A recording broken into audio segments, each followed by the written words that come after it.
சிறகடிக்க ஆசை அடுத்த வர எபிசோடில் பார்த்தீங்க அப்படின்னா, மீனாவோட பணம் வந்து நல்லபடியாக கிடச்சிருச்சு. அந்த பணத்தை சீதா கிட்ட நல்லபடியாக மீனா ஒப்படைச்சிட்டு போயிடுறாங்க. சீதாவும் பார்த்தீங்க அப்படின்னா, அவங்க லவ் பண்ணுற டிராஃபிக் போலீஸ் கிட்ட அவங்கக்கிட்ட வாங்கின 1,00,000த்தையும் கொடுத்துட்டாங்க. கொடுத்துட்டு இந்த மாதிரி எனக்கு எப்போ ஓகே சொல்லுவேன் அப்படின்னு சொல்லிட்டு கேட்கும்போது, வெயிட் பண்ணுங்க வெயிட் பண்ணுங்க அப்படின்னு சொல்லிட்டு சீதாவும் சொல்கிறாங்க. அதுக்கப்புறம் பார்த்தீங்கன்னா, அன்னைக்கே வந்து அவங்க அக்காவுக்கு கால் பண்ணி, இந்த மாதிரி எனக்கு அவர் ரொம்ப பிடிச்சிருக்குக்கா, நான் அவர்கிட்ட ஓகே சொல்லலான் இருக்கேன் அப்படின்னு சொல்லிட்டு சீதா வந்து சொல்கிறாங்க. சரி சீதா, ஃபஸ்ட்டு நம்ம அம்மா கிட்ட சொல்லுவோம். அம்மா வந்து என்ன நினைக்கிறாங்க, அவங்களோட விருப்பத்தை தெரிஞ்சுக்கலாம். அதுக்கப்புறம் நீ எதுவாக இருந்தாலும் பேசு, நான் மாமாவை கூட்டிகிட்டு வரேன்னு சொல்லிட்டு மீனா சொல்கிறாங்க.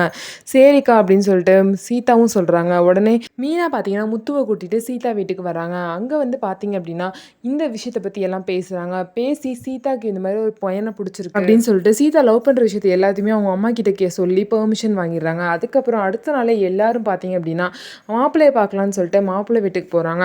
அங்கே போயிட்டு மாப்பிள்ளையை பார்த்தோன்னே மீனாவுக்கும் முத்துக்கும் பார்த்தீங்கன்னா ரொம்பவே ஷாக் ஆயிடுச்சு. என்னது இவனை தான் நீ லவ் பண்ணுறியா அப்படின்னு சொல்லிட்டு முத்து ரொம்பவே ஷாக் ஆகிட்டாரு. இதுக்கப்புறம் முத்து இந்த கல்யாணத்துக்கு ஒத்துக்கு வர மாட்டாரா, சீதா வந்து அவள் லவ் பண்ணுற பையன் கூட சேருவாங்களா மாட்டாங்களா அப்படிங்கிறத பொறுத்திருந்து பார்க்கலாம். நம்ம வீடியோ உங்களுக்கு பிடிச்சிருந்தா நம்ம வீடியோவை லைக் பண்ணிக்கோங்க. அதுக்கப்புறம் மறக்காமல் நம்மளோட சேனலை சப்ஸ்கிரைப் பண்ணிவிட்டு பாருங்கள்.